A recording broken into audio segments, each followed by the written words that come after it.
Hey there, it's Tom Corsinals again. Right now I'm going to show you how to organize your book, how to plan your book ahead of time. So we've already got the template that you're going to use to write your book, but now I want you to actually take some time out to think, to organize, to plan your book. So planning is the number one key to writing more books, to writing them faster. Okay, the template is great, it's a wonderful thing. But if you just spend 10 minutes planning out your book, I guarantee you're going to write a lot faster. You won't have the writer's block.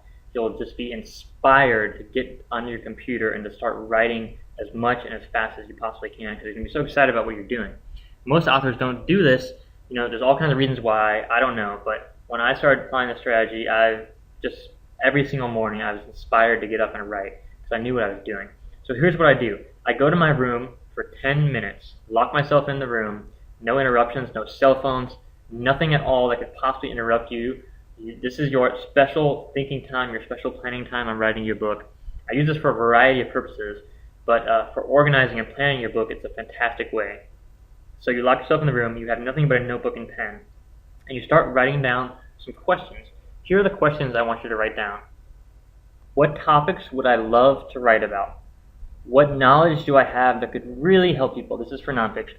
What do I know now that I wish I knew when I got started with X, with your business or with your relationship or with some problem that you have that you solved, whatever it is. And then what ideas do I have that could really sell well? And the idea of writing down these questions and answering them is that they're going to help spur ideas, spur thoughts in your mind, and you want to write these down on paper as fast as possible. So you could write, I love writing about marketing. This is what I would do when I'm brainstorming. I love writing about business. I love writing about health. I love writing about nutrition. I love anything to do with wellness. I love teaching about authorship. I love teaching about self-publishing. I love teaching about Kindle. I love teaching about Amazon. Guerrilla marketing / free marketing strategies. I love teaching about all that stuff. These are topics I love to write about. Then I'm going to answer the next question, next question, next question. It's what you need to do. And then once you're done, then you look at this sheet of paper and you decide, okay, out of all these ideas, which ones match? Which ones did you answer the same answer to for multiple questions? So if you wrote marketing for what you love to write about, and you wrote marketing for what knowledge you have to help people, and you wrote marketing for what do I know now that I wish I knew when I got started, and you wrote marketing for what ideas do you have that could sell well, then that's in all 4 questions, and that's definitely a big clue that maybe you should be writing your book about that. Now for fiction authors, you can use pretty much the same process, except the questions are going to be a little bit different. Here are the questions for fiction writers. First of all, what topics would I love to write about? Pretty much the same. Next, what stories do I want to tell? This is really important. For fiction writers, you're sharing stories. What stories do you have in your head, in your mind, floating around that you really want to tell the world? What do you have that inspires you? Stories that you're probably telling your friends over and over, or stories that you see coming up again and again in movies you're watching or books that you're reading that are stories that excite you, stories that inspire you. That's what you want to write for your readers. Next, what messages do I want to share in my stories? This is really important. See, for fiction writers, I think, when I talk to many successful fiction writers, is that a lot of them, they have a message they really want to share. They want to share a message in their stories. They want to come across with a message in their stories. They don't just want to write about romance. They want to write something about love. They want to write something that has meaning, so that when the readers are done reading the book, yeah, they were entertained and they laughed and they had fun and they were scared and they were thrilled and all this stuff was going on.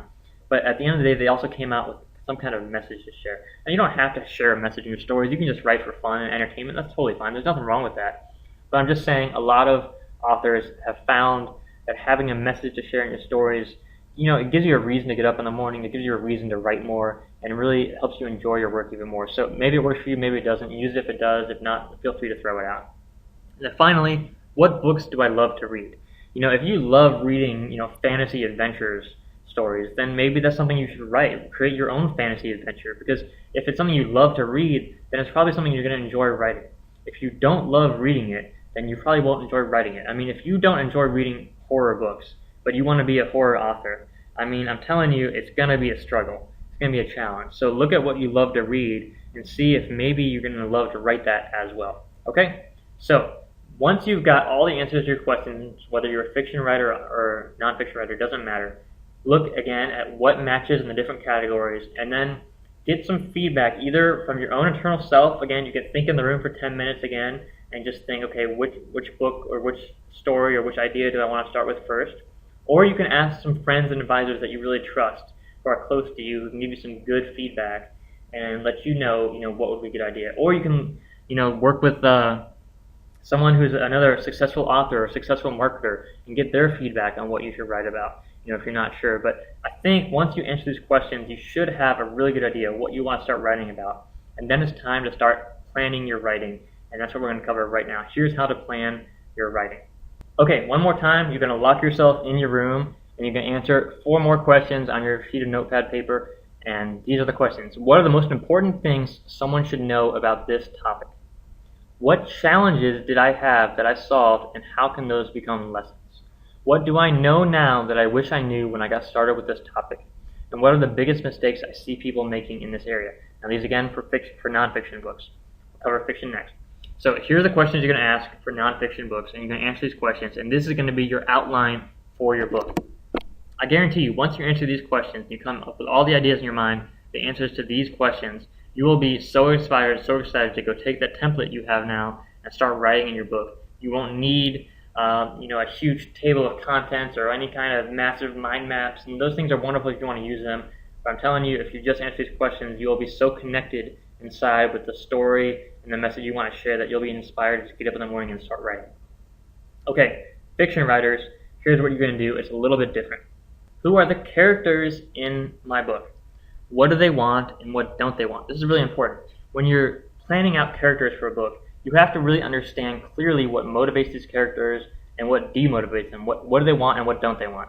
This is crucial because the number one problem with a lot of fiction books is that the characters, they're not believable. And the reason characters aren't believable is because there could be a couple of reasons, but most often it's because the author isn't really clear about what the character wants.